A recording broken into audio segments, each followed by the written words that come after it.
Hey, welcome to the Pharmacy Residency Podcast, a member of the Pharmacy Podcast Network, for our weekly update, usually Thursday or Friday. A couple of episodes I had this week where the Board of Directors approved a waiver for California Pharmacy Residency Program, so ASHP is doing everything they can, but the Board of Pharmacy in California has the right to do I believe what they like for at least 90 days. I know that they have to maintain the validity of the exam, but haven't heard any other news from that besides the waivers coming from ASHP that the program doesn't get dinged, but that doesn't mean that people can't deny people jobs. And if you talk about how much money is being lost a week, it works out to be something like for every 1,000 pharmacists that can't get a license, you're talking about $2 million a week that those people are not making, and that's really tough.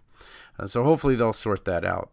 And if you didn't see it, PGY2 application advice. So many of you are kind of thinking about early committing, and although we talk a little bit about early committing, you get a better idea of the PGY1 to PGY2 kind of thought process. And we had a resident and a RPD in there talking about that. And while it was about palliative care pain residency, the PGY2 component of it can certainly apply to a lot of people.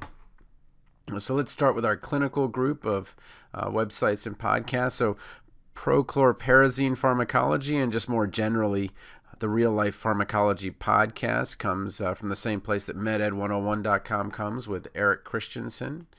And then Core Consult it was osteoporosis, I think, this week, and they just kind of find something that they haven't talked about, and as you know, plenty of good ratings. TLDR doesn't have anything new, but it was his birthday today, so happy birthday, Brandon. If you're on his list, you got 20% off anything he has. Audiobook codes, I think I'd put some more in there about residency and phone interview, and then there are a couple of these you've got to that might be there as well, but the ones people are grabbing right now are the pharmacology ones. I've got 5 of the 7 book series up. Pharmacy Podcast Network Mothership had APPA on, and they do a really good job of talking about the business of pharmacy and really how pharmacy businesses can run under what is a very difficult and tough system right now. The Pharmacist's Guide. This is an older post from January of 2018, what a resident should know, but it was really great talking about the basics, complaining, eating vegetables, really more generally being healthy, getting over mistakes. You keep looking back, it's hard to look forward. Managing expectations, staying organized, communicating, trying to avoid drama. And really the walk a little at the end was kind of reminded me of this book, Atomic Habits, where you just start with the most basic habit of walking maybe 2 minutes. And he had these like 2-minute habits where you would just do the very first thing. So if you were going to stretch, you do the very first minute of the stretch or something like that. And for me, it's just turning on the ROMWOD, which is range of motion workout of the day. And all I do is I just turn on the actual workout without even worrying about whether I'm going to stretch or not, and that kind of gets me to the next step because I hate stretching. Okay. Talk to Your Pharmacist podcast had Senator Shane Reeves with the Tennessee State, was going to be a Tennessee State senator, and kind of talking about the impact that successes as a pharmacy owner, why he ran, how healthcare works in Tennessee, and a bit about the future of pharmacy. RX Ashley didn't have anything new this week, but if you want to learn quite a bit about interviewing, she has a really great just post under interview preparation 1/1 and goes through a number of different things where kind of the value of doing well in the interview. So, reflecting, preparing, and articulating your value are the things that she helps you with. Susie from Pharmacist Moms, big day, of course, Women Pharmacist Day, which is coming up October 12th. And so, again, watch out for that. I know a bunch of social media is going to be coming around that big day. Pharmapreneur Academy just got the email from Blair that they had this great mastermind retreat in Las Vegas. And it was, again, I think these really smaller groups, and I want to say it was 8, 1, 2, 3, 4, 5, 6, 7, 8, 9. 9 of them were in Las Vegas, so Blair plus 8. And if you really want to mastermind with people that are going to try to move you forward, getting into one of these smaller groups is really valuable. Nothing new from RX Radio this week, but pretty fun meme. It's on his Twitter. Yes, Twitter. And it's this kind of great thing of how there's an insurance issue, and then, the store manager tries to help, and then Super Tech comes to save the day. So kind of a fun video on his Twitter. But I do follow it, and he is really famous for those memes, and sometimes you just need a laugh.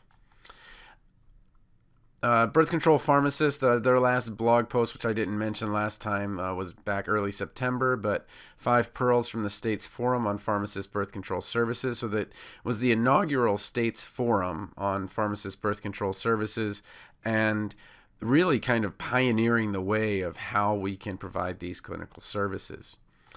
Fit Pharmacist, I mentioned this one a little bit last time, stress-proofing your brain, and he had a great post on LinkedIn that he was kind of walking at 5 in the morning, and most people would say, I should get a little extra sleep. And his argument is that if you get a little energy in from a walk or something like that, your day is going to be much better than it would otherwise. And I have to agree. I get up 5 o'clock every morning, and then I go to work out, but then I go back to bed for like half an hour. But that's what I do. And there is actually a 4:30 class, a CrossFit class, and I go to the 5:30. So not as crazy as the early ones, and those guys are just too quiet. So 5:30 is pretty chatty. Bunch of parents that are trying to get stuff done before work and the kids. Dr. Jessica Louie had episode 21 of her podcast, How to Stop Feeling Overwhelmed at Work, and transitions throughout the day. And I won't give you all of the pearls, but she does a really great job of articulating some things that you can implement right away. And she's an expert on burnout and really preventing it.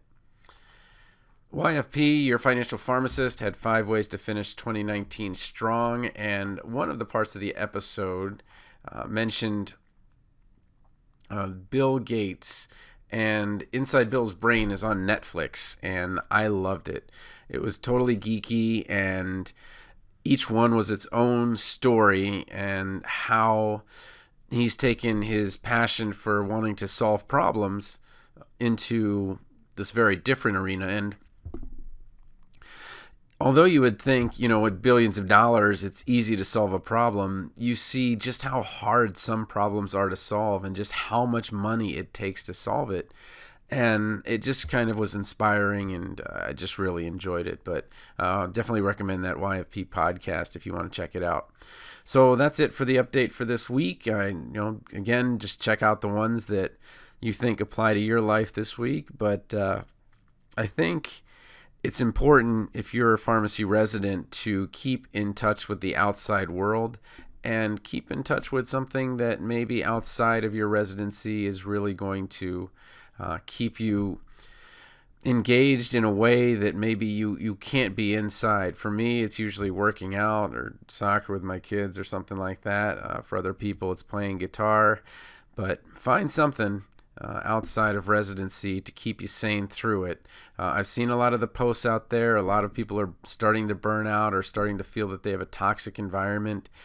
They're complaining maybe that there's it's a new site, and they're a little bit overwhelmed with how they're not getting the answers they need and the expectations didn't match.